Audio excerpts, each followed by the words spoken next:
Hello and welcome to the Tough Girl podcast, which is all about motivating and inspiring you. I'm your host, Sarah Williams. This is the Tough Girl Extra podcast when we go back and speak with previous guests to find out what they've been up to since we last spoke to them. The Tough Girl podcast is sponsorship and ad-free thanks to the support of patrons who donate a regular amount of money every single month to support the running costs. During this episode, we're going back to catch up with Jessica Dixie Mills, who is a thru-hiker.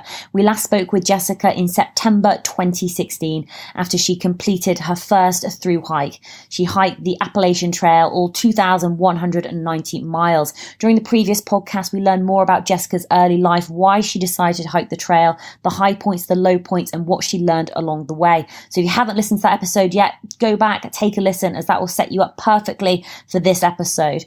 During this podcast, we're going to be catching up with Jessica, who has since then gone on to complete the Triple Crown by thru-hiking the Pacific Crest Trail and the Continental Divide Trail, which is what we're going to focus on today. Enjoy.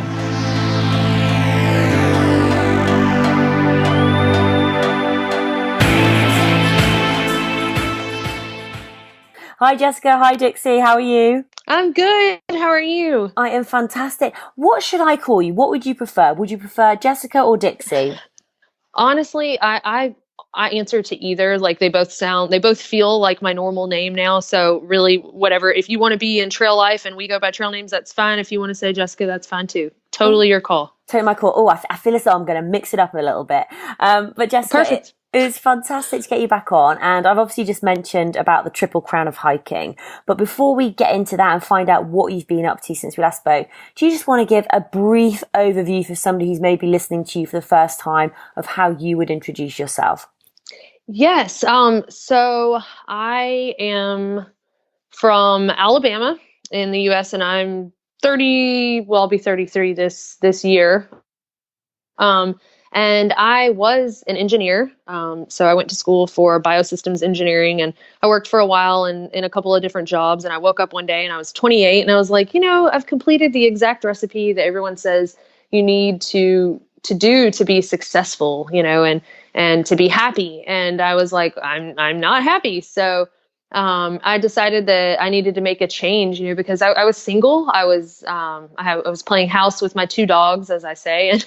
And so while I had a good job and, life wasn't bad, I just felt like there was more to life than just going to a normal job Monday through Friday and, then living for the weekend. So I decided to change it up and go take a walk on the Appalachian Trail. And then it kind of led me to also do the Pacific Crest Trail and the Continental Divide Trail. And so I've kind of found a way to, more or less monetize my hobby and just kind of continue doing what I love. Oh, which is just so fantastic and so inspiring. And if you want to learn or hear more about Jessica's Appalachian Trail journey, you can listen to that on our first episode that we did when we spoke about that.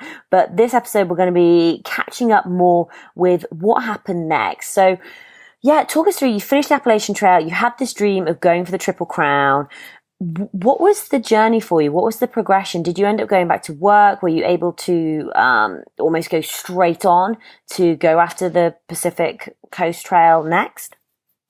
So when I got back home, I thought, well, I'll just go right back into engineering, and I didn't think that I wanted to do another hike, when I stood there on Mount Katahdin, I was just like, no, nope, not happening, not doing this again. This is one and done. And then about Christmas time, it hit me. And I'm curious if it's the same for you, but, 2 months or so passed and I was like, how can I do this again? How can I get back out there? How can I be a part of the trail again? And, so luckily I didn't jump back into like a career position. I kind of gave myself some time to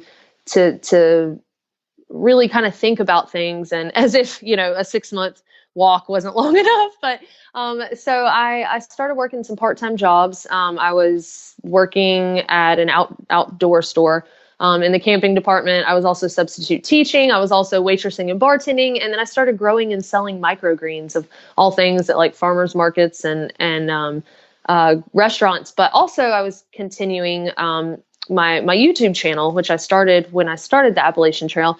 And so I was just like, it took me a few months to kind of think on all of it. And I decided, no, I want to go back out and do another hike. And how can I make this possible? And so I just worked pretty much every hour of the day that I could, and then saved up. So I did the AT in 2015, and then 2016, I just worked my butt off. And then in 2017, I went back out and started my thru hike of the Pacific Crest Trail. Take us back to 2017, the Pacific Crest Trail. Just tell everybody a little bit more about it, why you decided to do that trail next, and which way you decided to walk it. So I decided to do that trail next because I knew that the Continental Divide Trail, or CDT, was supposedly the most challenging of the three. And I mean, to back up even further, I knew what the Pacific Crest Trail was before I started the Appalachian Trail, but I wasn't real familiar with it. I'd seen the movie Wild, and that was about it. But I didn't learn about the CDT until I was on the Appalachian Trail, and somebody mentioned, the Triple Crown of backpacking, and I was like, oh no, that sounds like something an overachiever like myself would love to do. I can't be satisfied with one. So of the two, I knew at that point if I was going to do a second trail that I was going to go for the Triple Crown. And of the two, the PCT was supposedly more well-traveled, better graded as far as elevation, going up and then straight down, and just closer to towns and things like that. It just seemed a little easier logistically than the CDT. So I was like, let's start with the next easiest trail.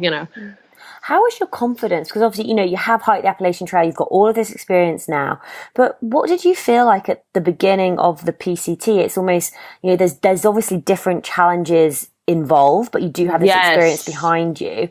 So how did you cope with that, just before the start? How are you feeling? Did you feel any pressure?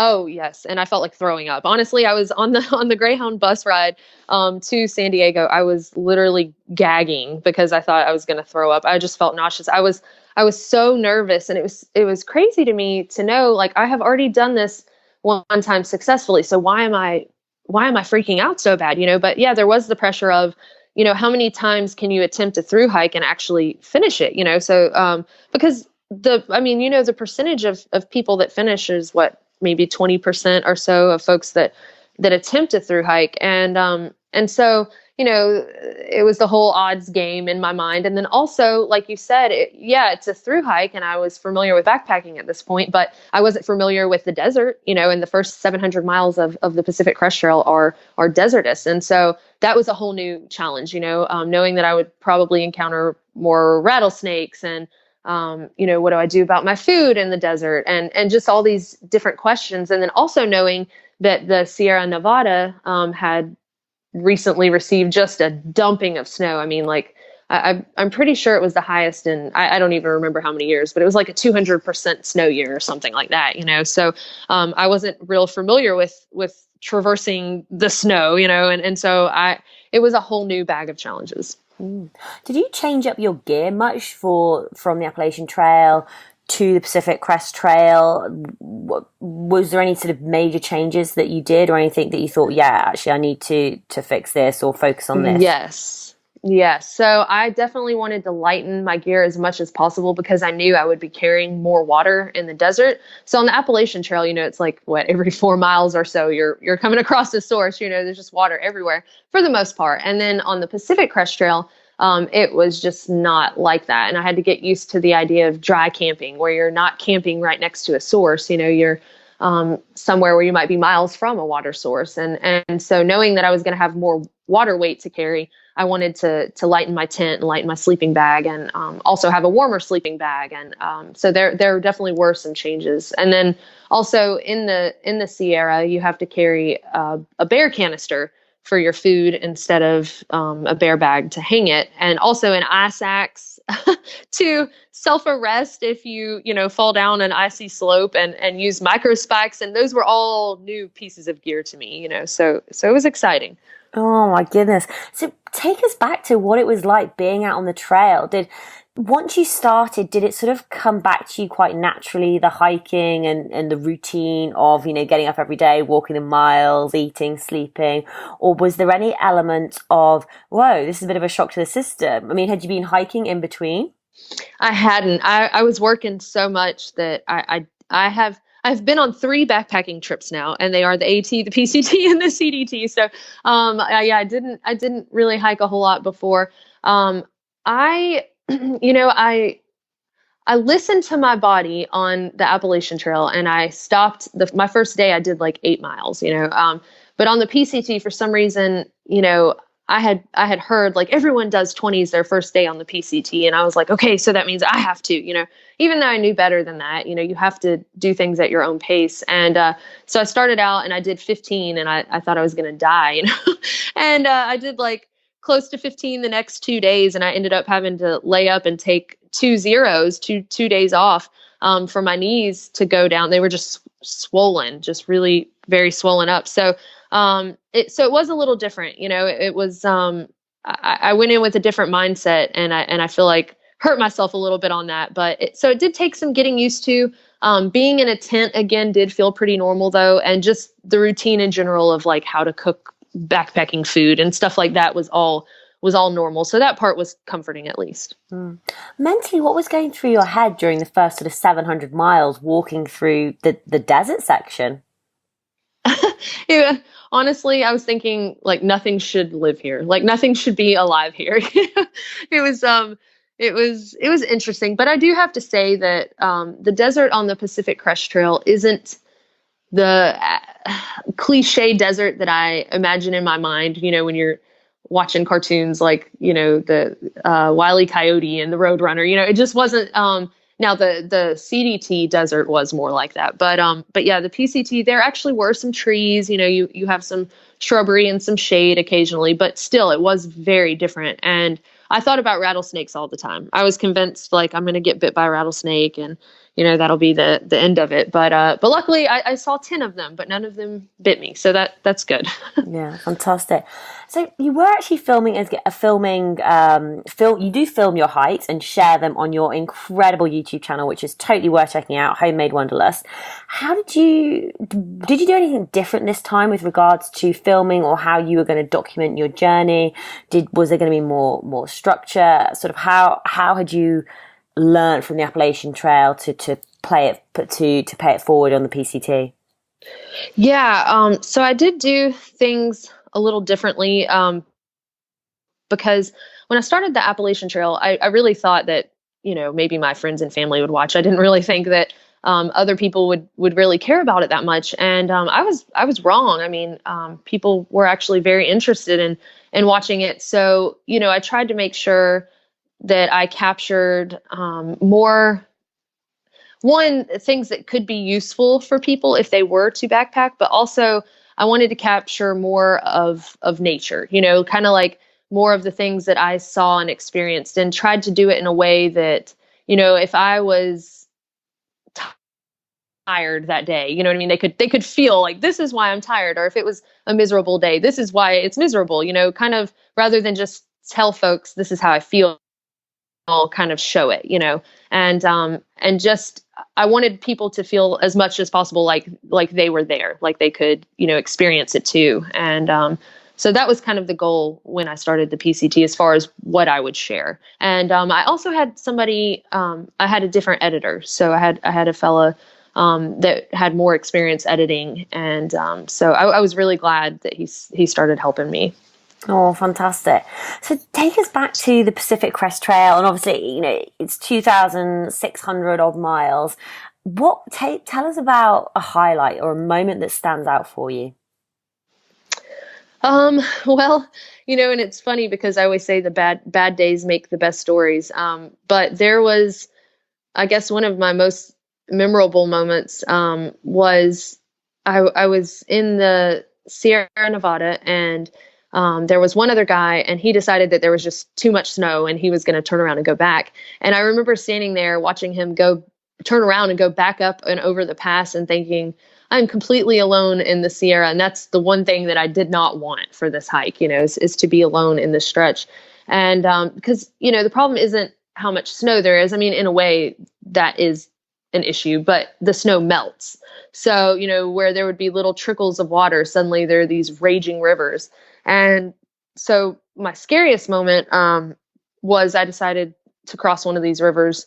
And I got halfway across, and I really thought that my legs were just going to give up. Like I thought I was done. And downstream from there, a lot of rivers, if you were to get swept down, at least there might be a log or a branch or something you could try to hold onto, catch onto. But this was like a rock chute downstream, like basically water just flowing over solid rock. So I knew that if I went down there was no hope. That was pretty much it. And I got halfway across, and the current got stronger on the other side, or the power of the water. And so I just knew, if I keep on, I'm going down in this water. So, but I'm halfway across, and I'm like, how do I turn around and keep my balance and go back? And so that was just a very defining moment for me, because I basically pushed myself to my utmost, possible physical limit, but also mental, emotional, everything. And I remember part of me just wanting to give up and just fall down and like let the water take me. But there was this other part that was just like, no, not today. Like, this is not happening. And I remember like yelling out loud. I mean, it's like so cheesy, kind of, like some scene from a movie or something. But I just remember yelling out like, no. And I turned around and somehow managed to, just trudge my way back over to the side of the bank that I'd come from. And I pulled up on some bushes and was able to get back up on the side.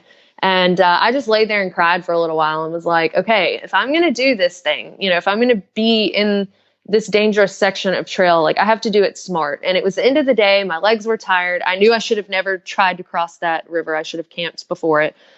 So, it was just a moment where it was like, okay, if I'm going to do this, I have to do it right and I have to do it safe. And so anyway, yeah, that was like one of my worst and best moments at the same time, I mean, almost taking you back to that time, I can actually understand why you try to cross the river. It's almost like not wanting to stop before a big hill. You always want to get to the top and then complete it. Yes. And then you can rest. And then that you've got that hard little section behind you, instead of having to spend the rest of the day and the night thinking about the water crossing. Exactly. And thinking about it. It's sort of, you want that done and dusted.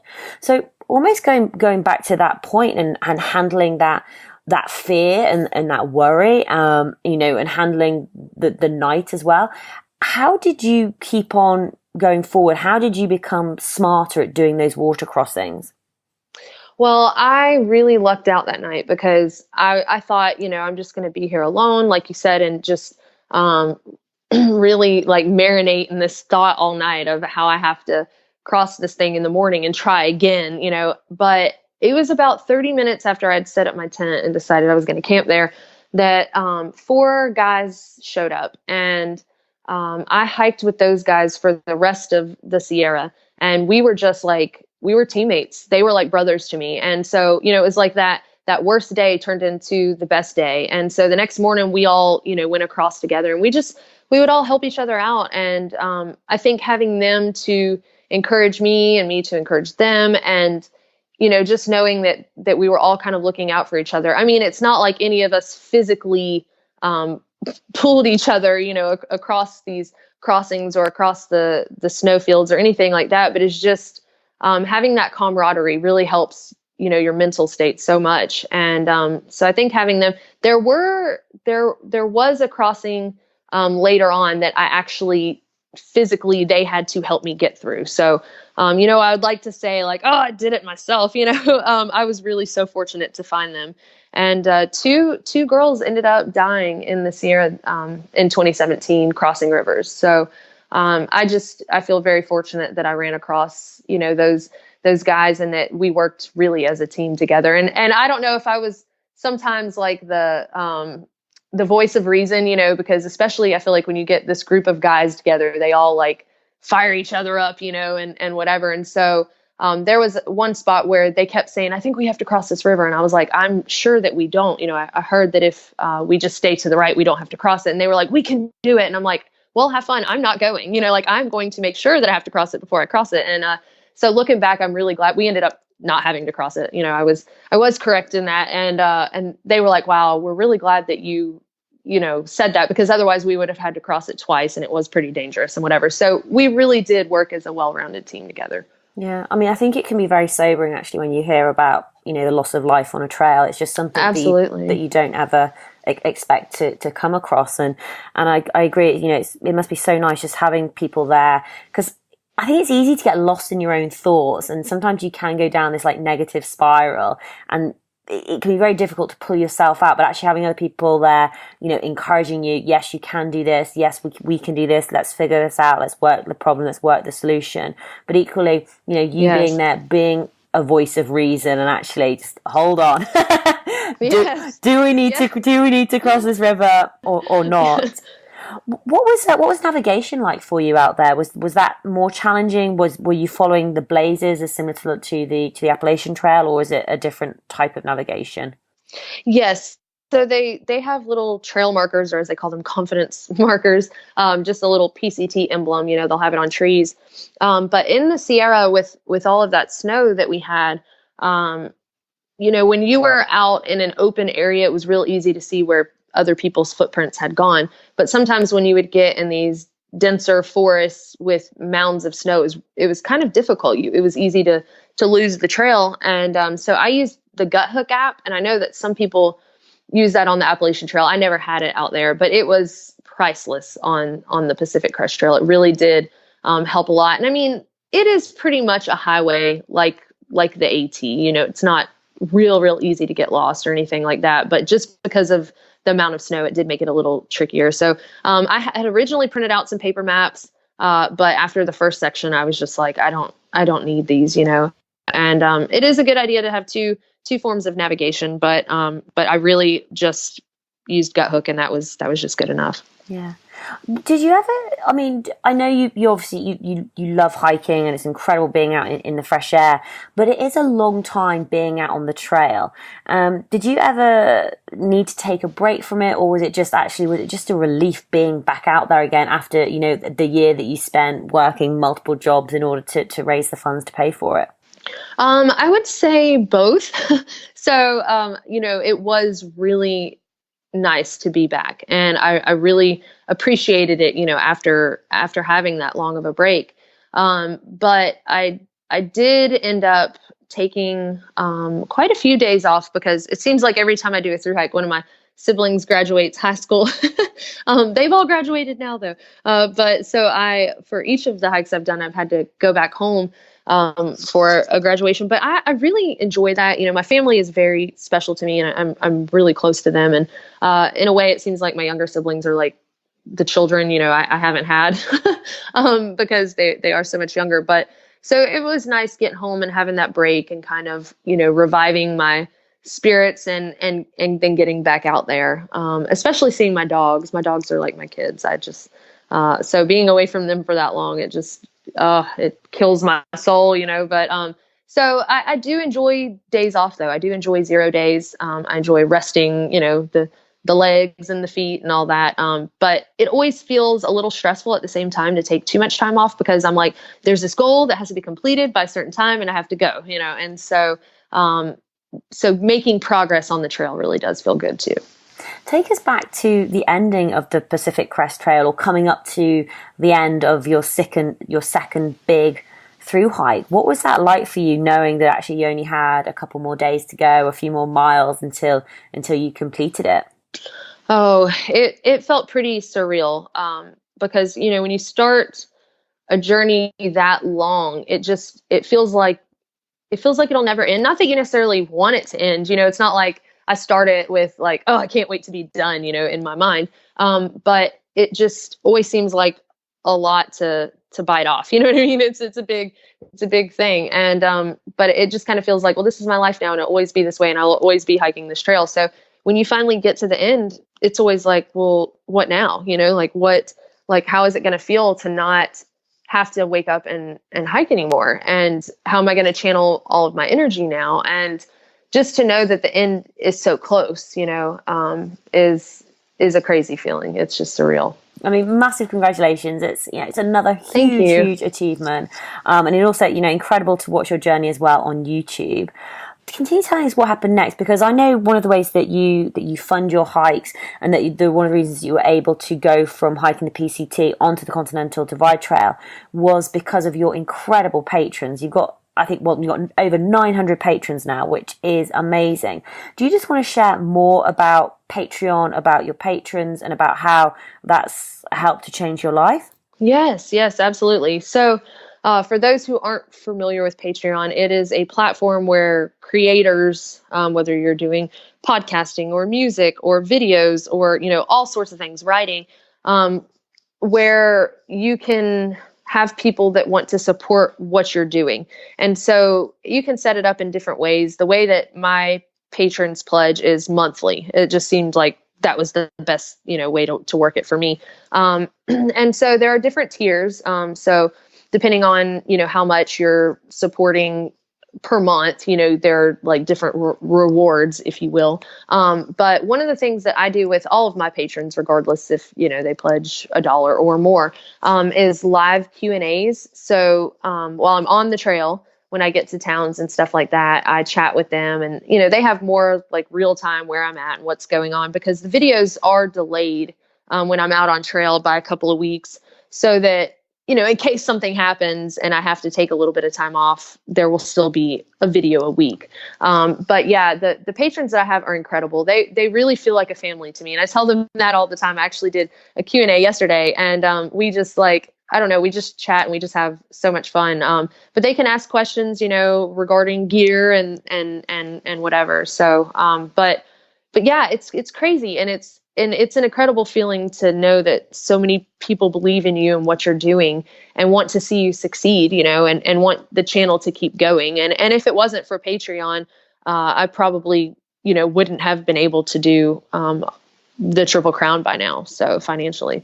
So take us back to the final leg of your Triple Crown journey, which was the CDT.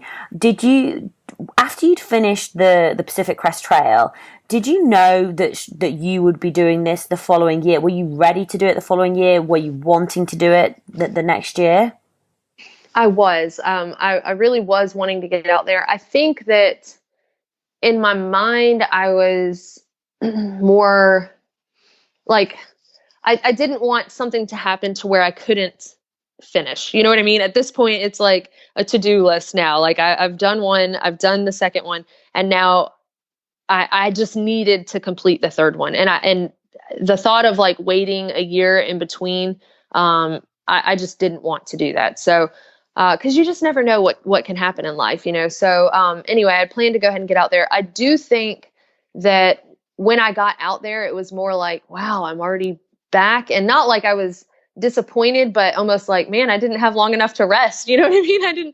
I didn't have long enough to rest my body and to get things done at home that I wanted to get done. And, I was away from home again so soon. And I knew it would be, again, a long trek. So, I think if I won't say though, if I had to do it again, that I would take a year break. Honestly, I really am glad that I went ahead and did it. And it was a wonderful year for the CDT. We didn't have too many issues with a crazy amount of snow in the San Juans, and there weren't any fire closures that were just, a real pain to get around or anything like that. So, but yes, I was ready to get out there, and I was ready to conquer the final leg for sure. So tell everyone a little bit more about the Continental Divide Trail, when you started it, what the distance was, and because I know, you've walked both the AT and the PCT from south to north. Yes. Yeah. Tell us about the Continental Divide Trail. Just share a little bit more about that. Yeah. So, the CDT it goes from Mexico to Canada, and I again went northbound. So started, at the border of Mexico and went to, Canada, and it goes through New Mexico, New Mexico, Colorado, Wyoming, and then it's kind of on the border of Idaho and Montana, and then it finally cuts up into Montana, up to Glacier National Park, and then into Canada. Oh, fantastic. And it is 3,000, it's like 3,050 miles, but that's the actual track of like the defined line. But the thing that I truly loved about the CDT is it's more of a like create your own adventure trail. So while the AT has kind of like one defined track, the white blazed trail, and the same thing with the PCT, and the PCT does have some small alternates and things like that you can do that are like, quote unquote approved alternates. But the CDT, to complete a through hike of it, you have to go from Mexico to Canada with a continuous footpath. So that means, all of your footsteps connect within the Continental Divide corridor. So that's within 50 miles of the geological divide. So while most of the time I was on the CDT proper, there are a lot of alternates, or if you find other systems of trails that are within that 50 miles, you can take those too. So it's to me a lot more fun the way that you kind of got to design what you wanted to do with it. Yeah. Oh my God. Absolutely incredible.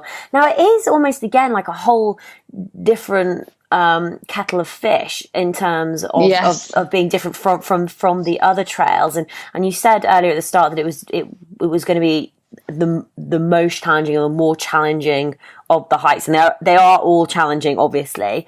What yes. made the Continental Divide Trail, what makes it so tough, and why is it always left till the last? Generally speaking. Well, yeah, I was going to say generally speaking, yeah, because I actually met people out there that was their first through hike. And the guy that edited my videos, he decided he wanted to go hike, and it was his first backpacking trip. So, I mean, just totally blew my mind. But yes, more often than not, it is not the first hike, but I would say the desert section is a lot more brutal. It's just more exposed. The water sources are not great when you start out in the desert at all.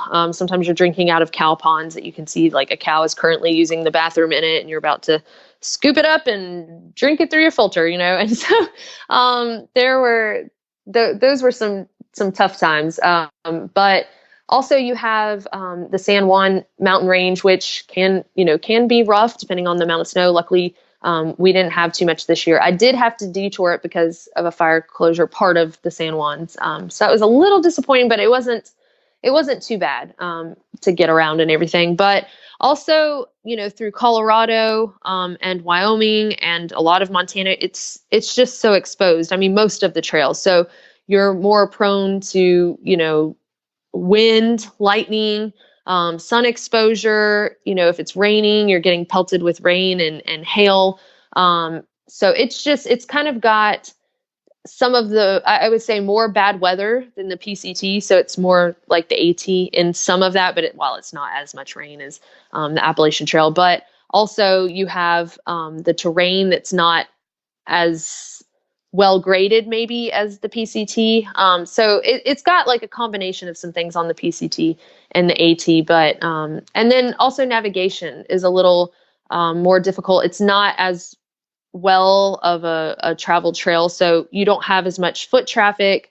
So sometimes the trail can be hard to see, and sometimes there is no trail, and you're looking for like fence posts, sticking up out of the ground like across the desert, and so it's just you have to pay more attention to where you're going for sure. The towns are further away, so when you're hitchhiking, it's not uncommon to have 30 miles before you get to a town, and which makes for sometimes a more awkward hitch, because it's not like you just chat with somebody for 5 or 10 minutes. You're sometimes in it for the long haul, and you're like, so tell me about yourself. But there are a lot more challenges on a trail that is less traveled than one that is very frequently traveled, even as far as resupplies. You don't have as many businesses capitalizing on through hikers coming through because there just aren't as many. So yeah, I mean, let's talk a little bit about resupply. Let's talk about food and nutrition and eating on the trail.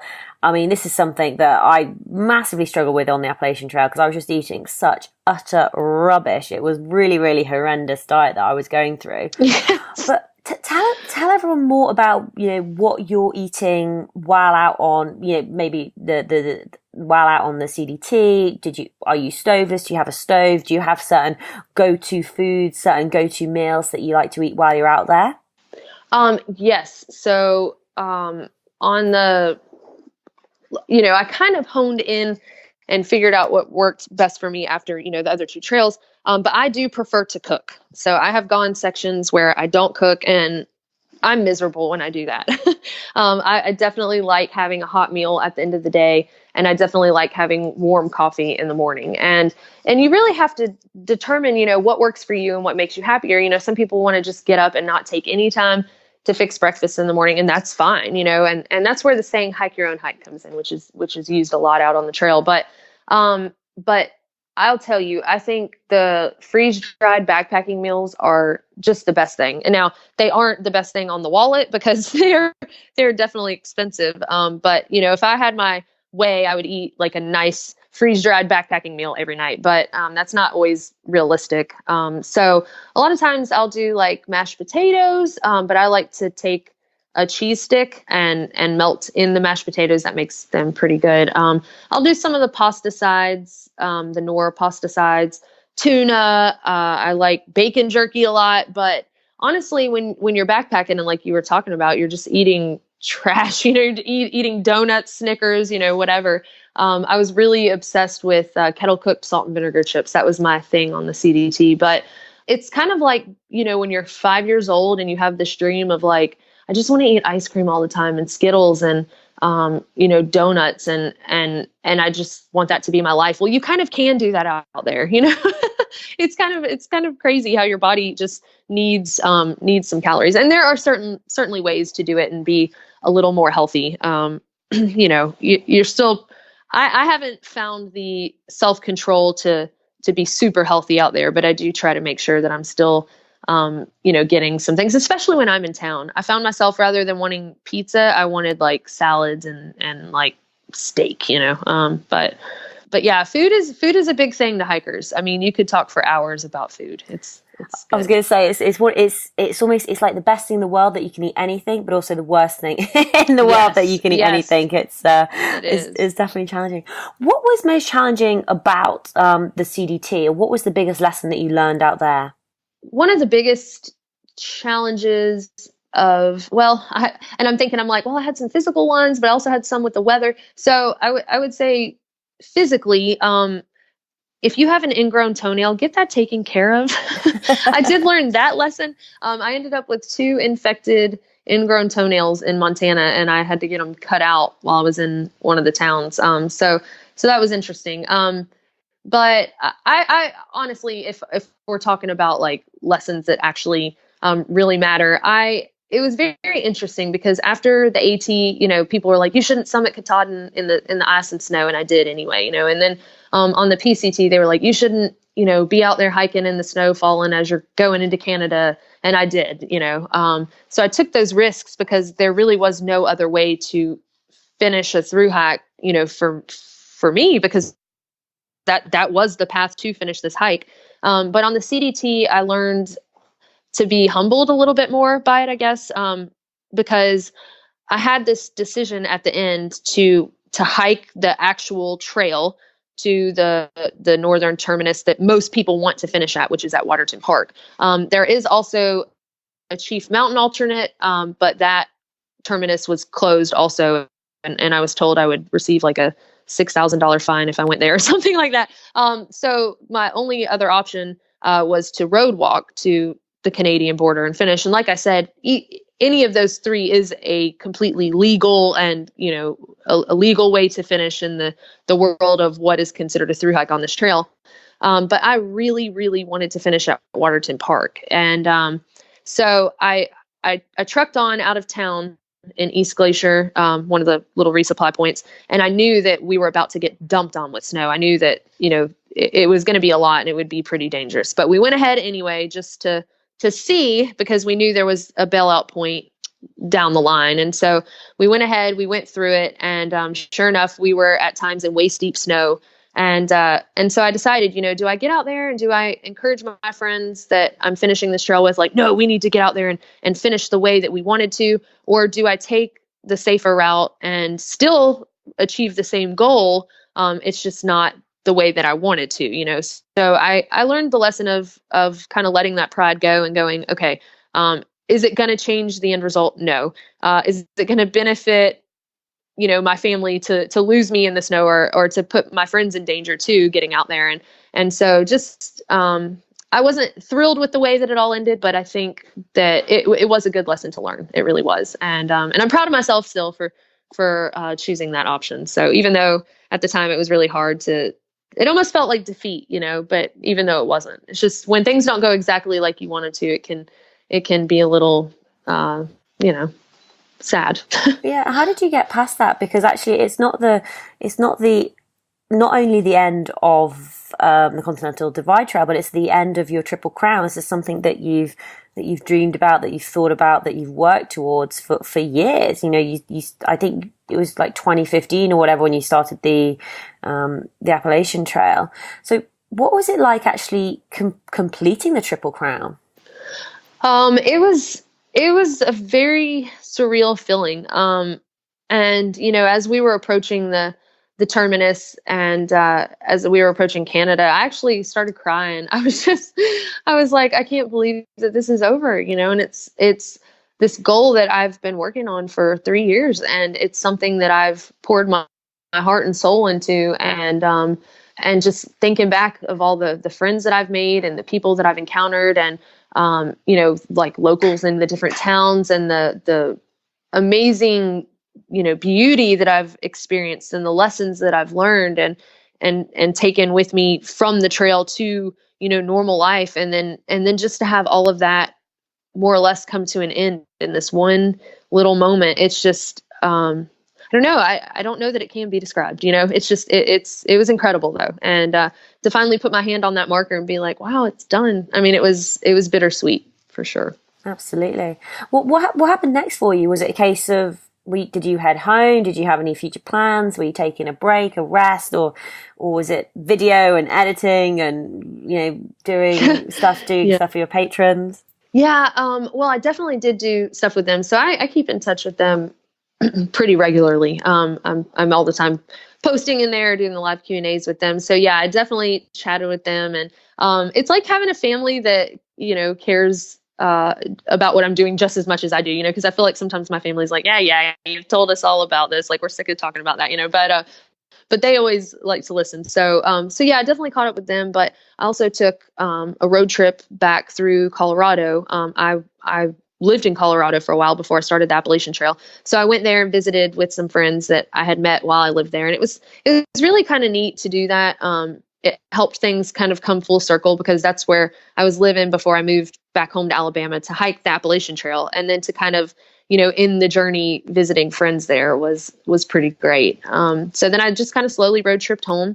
And then as soon as I got home, I just started hitting the ground running with the channel, trying to build things up and handle some things that, when you're on the trail for 6 months and don't have access to the internet every day, things get kind of piled up. And so I've been working on things. I've gotten some merchandise and stuff like that going, and I'm trying to write some other like how-to guides for the PCT and the CDT. I have one for the AT, and then I also want to write stories for each of the trails, like an actual book on my, AT journey, PCT, CDT. And, but I also have some hikes planned. So it's like, it's not done yet. It's like, just because I finished the Triple Crown, I'm certainly not done adventuring now. And so it's funny how you start with one little thing, like I'm just going to do the AT. And now it's like, man, I'm going to explore the whole world now. Hell yeah. What's next on the bucket list? What's coming up? So I am going this summer. I'm actually going back to the PCT because there were a lot of fire closures the year that I was out there. And although, what I've done is a thru-hike of the PCT, I don't like that there are places that, I couldn't go. So I'm going to go there and fill in those fire closures with my mom, who will be having her 60th birthday this year. So it's going to be really cool. She's never been on a backpacking trip. And we're also taking one of my little dogs. So I get to get some different perspective, on this trip. And I'm pretty excited about that. But later in the fall, I'm going to Spain to do the Camino de Santiago. So this will be the first thing that I've done outside of the US, really. Besides like walking into Canada, but yeah, I've really never been outside of this country, except to like go to the Bahamas and then to Canada, after the trails. But so this will be a completely different experience because it's not going to be the typical backpacking. It's more of a pilgrimage and more of, I think, a cultural thing, than what I've been doing. Why did you decide on the Camino de Santiago? I just, I've always thought while I'm out on the trail, like, man, how great would it be if we were just going to be in town like every night, like we could get real food every night. And and then somebody was like, well, you can if you do this walk, and I was like, oh, wow. And so I just heard people talk about it. And my little sister, the youngest of the kids, she's 19, and she went to school for a semester, and then she's kind of like, I want to figure out what I want to do before I commit to putting myself into that much debt, which I think is brilliant. But anyway, so she doesn't necessarily get into the wilderness backpacking, but this is something that she will do with me. So I was like, let's go do this together, and so it'll be an experience that I get to share with my sister and, see a different country, and also kind of incorporate some, walking, walking or traveling by foot, in a different country. Oh, it's going to be fantastic. What an incredible experience. And then after that, I would like to do the TA in New Zealand. I don't know if you're familiar with that one. I have, the Tuaroa Trail. Fantastic. Yes. Would you start that in like November, December 2019 and go north to south? Yeah, I'm not 100% sure. I think I'm going to do it in 2020 though. So I'll be doing the Camino this year in the fall.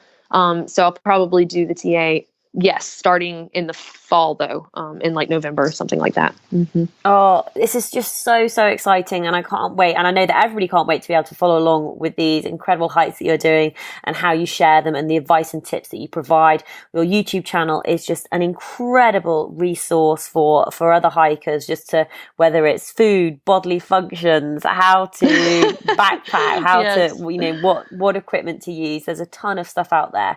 So I suppose just finally, could you just like to share some of your top tips of how people can have a successful thru hike, or what you've learned that has made your hiking such a success, whether that's big things, small things, little things, random things?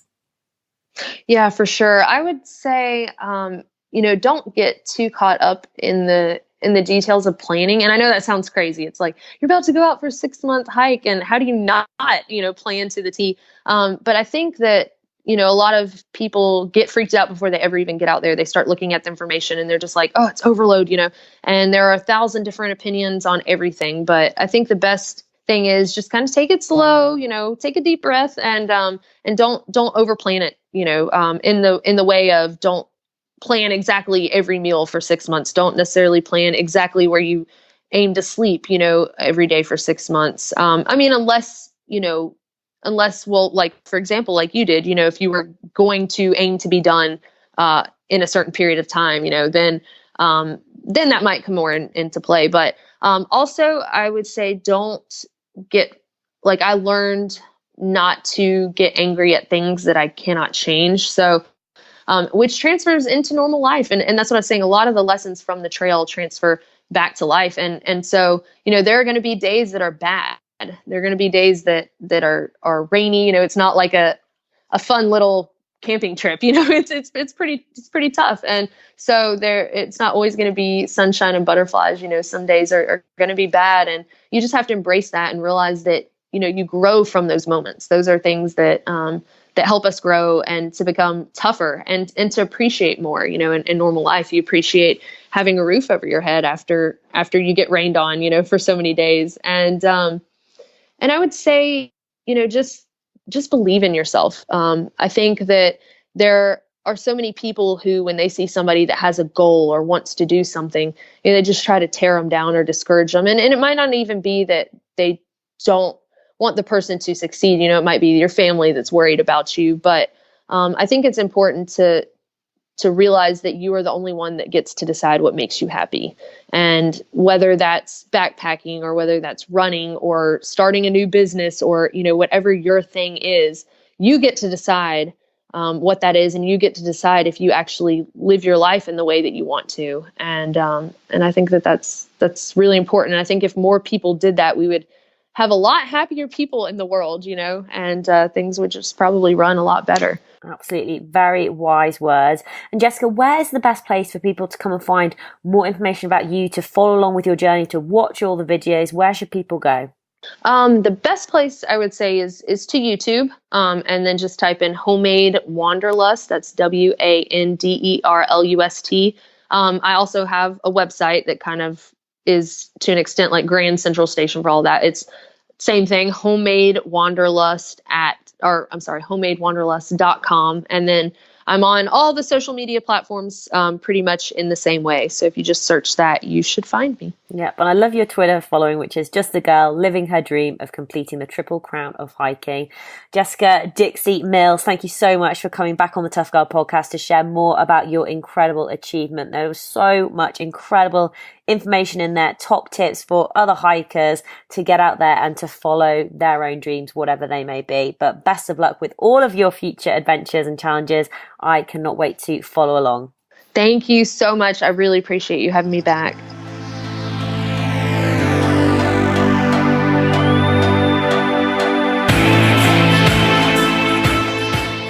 Tribe, I hope you enjoyed that episode catching up with Dixie. What an absolute legend. Now, if you haven't gone and subscribed to her YouTube channel, please do go and check it out, Homemade Wanderlust.